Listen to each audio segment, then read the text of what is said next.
Good evening, everybody. Welcome to Friday Philosophy. You thought I forgot, didn't you? I didn't. I was just a little tied up, and now I'm free to hang out with you tonight. So sit back, grab your favorite beverage, and enjoy. We're going to start off. We want to talk a little bit about normal, not the new normal, but just what is normal, because we get asked this question all the time in the office. I'm sure many people do. Well, Doc, is that normal? And so there's two things you have to think about here. So there's what is normal for uh, human beings. It's normal to have two eyes and two ears and 24 vertebra in your spine. 10 fingers, 10 toes. So that is normal. But then there's what's normal for that individual.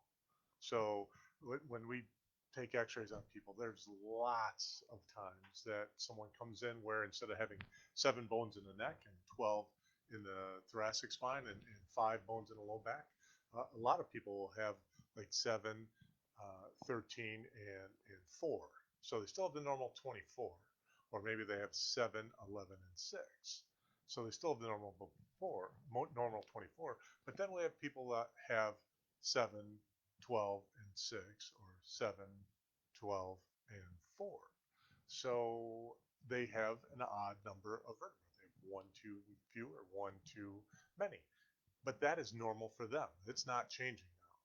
So that is a hard and fast norm for that individual. Doesn't make them any better, maybe a little taller or a little shorter than the other, but that's normal for them. And when we apply normal on a big scale, we start to see different things. We start to see excuses. And last week I talked about, principle number 6 and principle number 17 out of Stevenson's textbook. And don't worry, we'll get to Stevenson's in a little bit here. Uh, but people will use the limitations of matter or time as an excuse to not get the results that they want. And we see that a lot here. I just get the normal headaches. Well, what is a normal headache? I mean, to me, normal is having no headache. And if you have a headache, that's an indication that something probably isn't going right. Or maybe you hit your head, or maybe you went out and had a few drinks too many or something. And so we have to look at that. But they write it off as a justification. So there's normal, the way things should be, on a large scale and a small scale. There is common, what a lot of people have. A lot of people have poor health, but that does not make it normal. And then there's the average, and that's just a statistical creation of the best and the worst and everything in between. So when you are deciding about something for your health, you have to decide: is this normal for me? Is this normal for everybody? Is it common? Do I want what's common? Do I want what the Joneses have? Do I want what the person next door has? Do I want that headache? Do I want that cough? No. Same thing with immune system. We all have an immune system. It's normal to be exposed to things. A couple of weeks ago, we talked about everybody inhaling. In 100 minutes, you're going to inhale between 1.6 and 40 million viruses. I think it was a lot. So they're going to come in and go. You have an immune system. It's normal for that to. It's designed to fight off all those things. And that's way, and it is normal at some point that everyone will get old and die. That's just the way it is. And that brings us to cycles, the cycle of life. We're born, we're young, we grow up, we get old, we die. We go back to the earth. We degenerate. We become the elements of the table, was a periodic table. We degenerate into smaller molecules and eventually atoms, and then we get sucked up by a plant or a worm or something, and then we get eaten by something else. We become something else, and maybe we end up back in another human being, or those little atoms do. That is the cycle of life. We have cycle of seasons. We're coming in the summer, and then we're going to have fall, and it's going to get cold again. It's going to be winter, and it's going to be snowy and really, really cold. And then it's going to warm up. It's spring. We get a lot of rain. We get flowers. Everything starts to grow and bloom again. Then we get summer, and then it's just every year, every 365 days, we do that. The moon travels around the earth, cycles around the earth. The earth spins. The earth cycles around the sun. And even our sun and our universe is in a orbit, a cycle, if you will. And it is understanding those cycles and what we do in our body. We have circadian rhythm, which would be a cycle. Uh, if you're a woman, you're very well versed with the term cycle. And in chiropractic, within our body, we have, here's, I told you, it's coming out, Stevenson's. Gotta love this book. We have what's called the normal complete cycle. And I think you can see that there.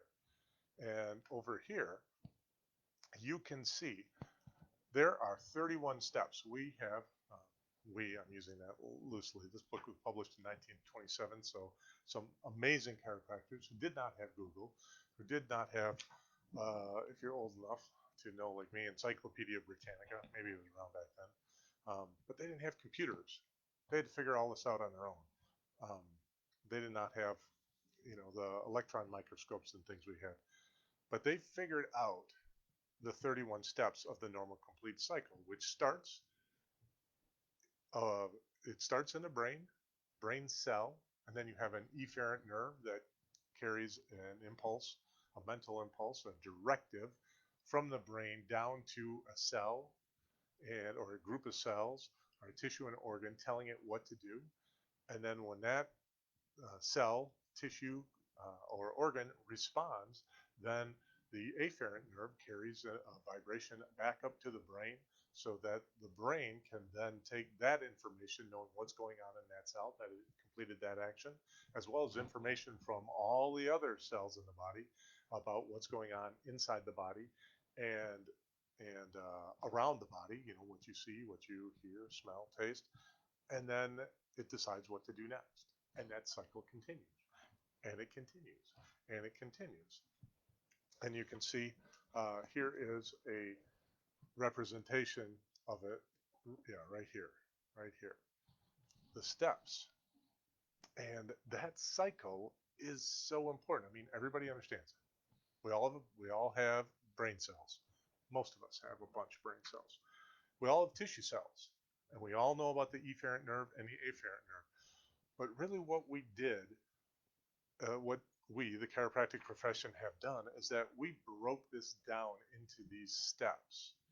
And most of what everyone focuses on are steps 16 and 17, which is coordination in this perfect. So this, you have no problem, you have no subluxations.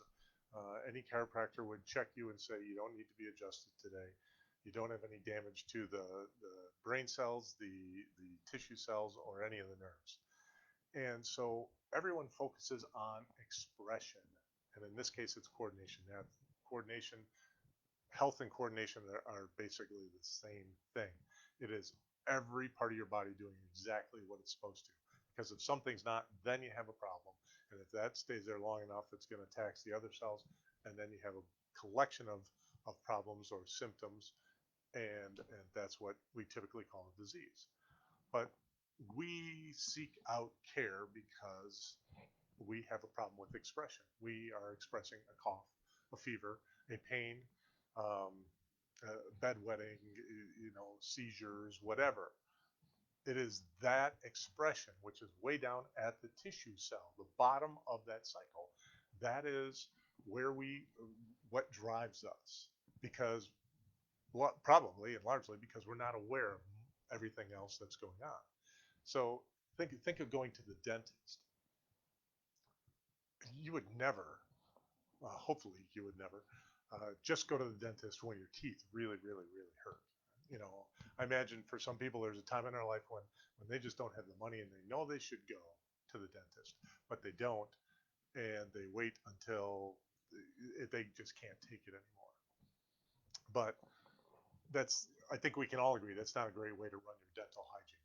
You should be brushing, you should be flossing, and going in for periodic checkups. So when they do that, and so you go to the dentist, and they say they find I think we found a cavity on there, but we're just going to let it go till it starts to hurt. And then you call them up and say, hey doc, it's starting to hurt. He says, okay, just get some Anusol and put it on there. uh, and call me back when that doesn't work anymore. And then so you call back and say it doesn't work anymore. It says, okay, come on, and we'll just whack you up with a little Novocaine, and we'll do that until it doesn't work anymore. And then just wait until, okay, now it's festering and it's throbbing and you're infected, and then you got to pull the tube. We would never do that, but that's the way we run the rest of our lives, pretty much. We wait until we have a symptom, and then we ignore it for a while, hope it goes away, pray it goes away. And then when it doesn't, then we go down to the drugstore and buy an over-the-counter drug, maybe two or three, and we keep trying those until they don't work anymore. And then we go, usually, average person ends up in a medical doctor where they give you one drug, and until that one doesn't work anymore, and then you take a second drug, and then you take a third drug. And um, and did my audio disappear? I hope not.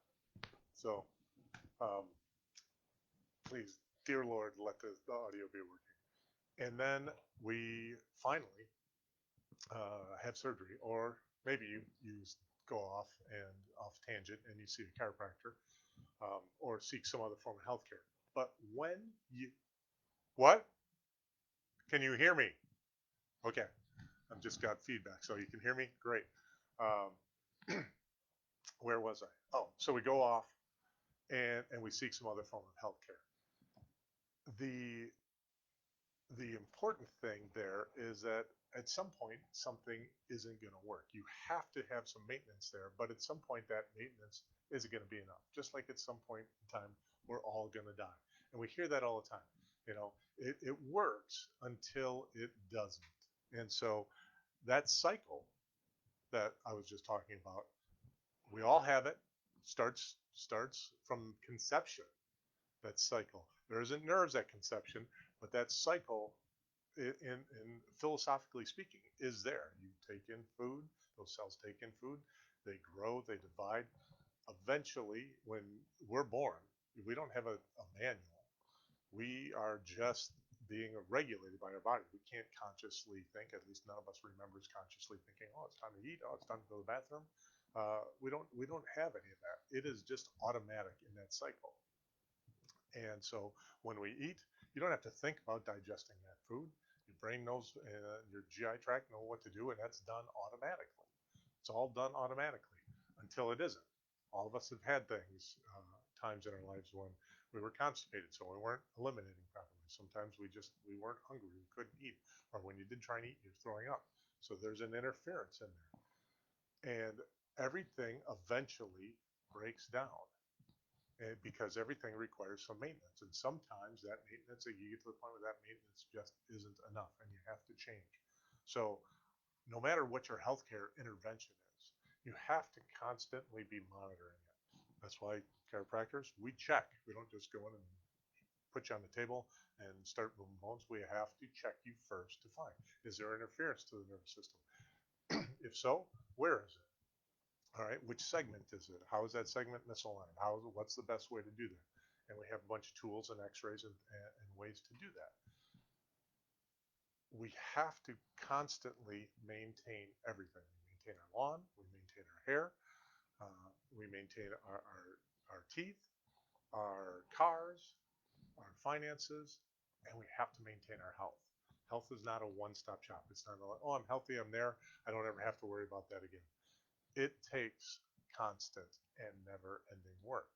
And the healthier you are, the higher you are up on that spectrum, the less work it takes to do that. It's kind of like it's all about momentum. And we understand momentum.